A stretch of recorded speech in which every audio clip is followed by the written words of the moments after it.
प्रयागराज शहर के माने जाने इंग्लिश मीडियम स्कूलों में बॉयज़ हाई स्कूल का नाम बड़े सम्मान के साथ लिया जाता है। इस स्कूल ने देश के प्रधानमंत्री विश्वनाथ प्रताप सिंह से लेकर बॉलीवुड में अपना सिक्का जमाने वाले अमिताभ बच्चन जैसे शिष्य पैदा किए। लेकिन इन दिनों बॉयज़ हाई स्कूल एक बार फिर से चर्चा में है, लेकिन इस बार वहां के प्रिंसिपल डेविड ल्यूक के फर्जी मार्कशीट लगाकर नौकरी करने का है। इस संबंध में बिशप मॉरिस एडगर दान ने सिविल लाइंस थाने पर लिखित एप्लीकेशन दी है। बिशप मॉरिस एडगर दान ने बताया कि डेविड ल्यूक को 2010 में उन्होंने कार्यवाहक प्रिंसिपल बॉयज़ स्कूल का बनाया था, लेकिन उसके बाद वो बिशप के पद से हट गए थे। लेकिन फिर जब बिशप मॉरिस दान ने दोबारा अपना पदभार ग्रहण किया तो उस वक्त डेविड ल्यूक की फर्जी मार्कशीट का मामला सामने आया और उन्होंने इस फर्जी मार्कशीट की जांच भी कराई और सेल्फ अटेस्टेड मार्कशीट फर्जी निकली। इसके बाद उन्होंने सिविल लाइंस थाने में लिखित तहरीर देकर एफआईआर दर्ज करने की मांग की थी, लेकिन पुलिस द्वारा खुद भी जांच करने की बात कही गई और इस जांच में भी डेविड ल्यूक द्वारा लगाई गई मार्कशीट फर्जी निकली। बिशप दान द्वारा आगे बताया गया कि डेविड ल्यूक ने फर्जी तरीके से अपनी पत्नी को भी स्कूल में भर्ती किया है तथा अपनी तनख्वाह को भी फर्जी तरीके से बढ़ा लिया, जिसकी भी जांच कराई जाएगी तथा इसके खिलाफ आज नहीं तो कल एफआईआर होगी और प्रिंसिपल डेविड ल्यूक को जेल जाना पड़ेगा। इस मामले को लेकर बिशप मॉरिस एडगर दान ने उच्च अधिकारियों से बात भी की है। इस संबंध में जब बॉयज़ स्कूल के प्रिंसिपल डेविड ल्यूक से बार बार बात करने की कोशिश की गई तो बताया गया कि वो बाहर गए हैं, उनसे नहीं मिल पाएंगे। इस संबंध में जब संगम न्यूज़ की टीम ने बिशप मॉरिस एडगर दान से बात की तो आप भी सुनिए उन्होंने क्या कहा।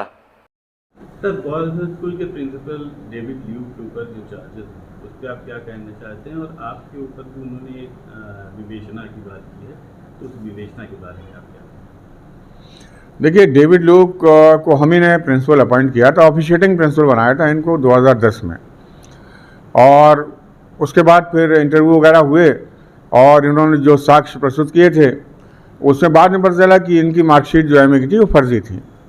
2013 में हम हट गए थे, जब हम दोबारा आए तो दोबारा हमने जांच के लिए भेजा तो पता चला कि मार्कशीट फर्जी है। हमने एक कंप्लेन करी इनके खिलाफ, तो पुलिस ने कहा कि हम विवेचना खुद कराएंगे। पुलिस ने विवेचना कराई, वहाँ से लिख कर आ गया कि ये मार्कशीट जो है फर्जी है। अब इनका कहना है कि साहब वो मार्कशीट हमने जमा नहीं करी, जबकि सारी चीज़ें इनके द्वारा जमा की गई थी। सेल्फ अटेस्टेड इनका स्टेटमेंट है, सारी चीज़ें हमारे पास हैं। उसके बाद ये झूठे आरोप लगा रहे हैं। और जहाँ तक 3 करोड़ 84 लाख वाला मामला है वो तो ऑलरेडी जा चुका था अदालत में। सीजीएम के यहाँ से ऑर्डर हुआ कि ये इनका आरोप जो है दोष मुक्ति का है, क्योंकि उसमें कुछ मिला नहीं। जो उस समय तत्कालीन सेक्रेटरी थे HR मल, उन्होंने कहा कि साहब सारा पैसा मैंने निकाला है, स्कूलों में मैंने खर्च किया है, तो मामला वहीं ख़त्म हो जाता है। जब एक आदमी कह रहा है कि मैंने पैसा निकाला और स्कूलों में खर्च किया तो उसके नहीं सुन रहे, और दूसरे आदमी को कह रहे हैं कि साहब इन्होंने पैसा निकाला है।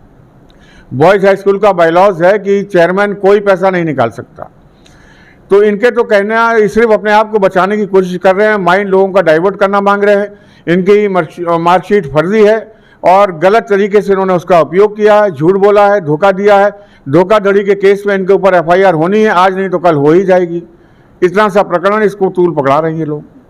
अच्छा सर, इसमें जो अपनी सैलरी बढ़ाने का भी इनका कुछ मामला है?